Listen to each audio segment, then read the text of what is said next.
ಮುಕ್ತಿಯೊಳಲ್ಲದಿಲ್ಲ ಸುಖ ಅಂತದೂ ಕರ್ಮ ವಿನಾಶವಿಲ್ಲದೆ ವ್ಯಕ್ತಿಗೆ ಬಾರದು. ಆ ದುರಿತ ನಾಶಕ್ಕೆ ದೀಕ್ಷೆಯೇ ಬೇಕು. ಮೋಹದ ಶಕ್ತಿಯೊಳರ್ಧವಂಗೆ ರುಚಿದೋರದು.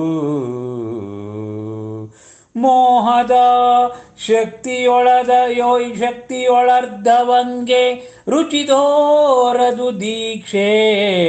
ಅದರ್ಕೆ ನಿಮ್ಮ ಸದ್ಭಕ್ತಿಯೇ ಬೀಜಂ ವಯ್ಯನದ ನೀವುದು ಮುಂದೆ ಅಪರಾಜಿತೇಶ್ವರ.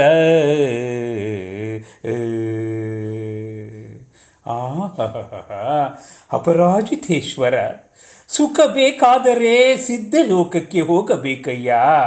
ಅಲ್ಲಿಗೆ ಹೋಗುವ ಮುನ್ನ ಅಷ್ಟಕರ್ಮಾದಿಗಳನ್ನು ನಷ್ಟಗೊಳಿಸಬೇಕಯ್ಯ.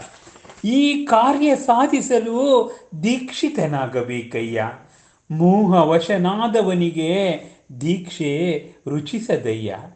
ಜಿನಭಕ್ತಿಯೇ ಉದ್ಧಾರದ ಬೀಜವಯ್ಯ. ಮುಂದಾದರೂ ಕೂಡಲೇ ನನಗೆ ಭಕ್ತಿಯನ್ನು ಅನುಗ್ರಹಿಸಯ್ಯ ಎಂದು ಪರಿಪರಿಯಾಗಿ ಹೇಳಿರುವ ರತ್ನಾಕರನ ಮಾತುಗಳು ಅವನ ಮಾತುಗಳೂ ಹೌದು, ನಮ್ಮೆಲ್ಲರ ಮಾತುಗಳು ಕೂಡ ಹೌದು. ಜಿನಭಕ್ತಿ ನಮ್ಮ ಮನುಕುಲದ ಉದ್ಧಾರದ ಬೀಜವಾಗಿರಬೇಕು. ಜಿನಭಕ್ತಿಯೇ ನಮ್ಮ ಮಹಾಭಕ್ತಿಯಾಗಿರಬೇಕು. ಅದೇ ನಮ್ಮ ಜೀವನದ ಪರಿಪಾಕವಾಗಬೇಕು. ನಮಸ್ಕಾರ.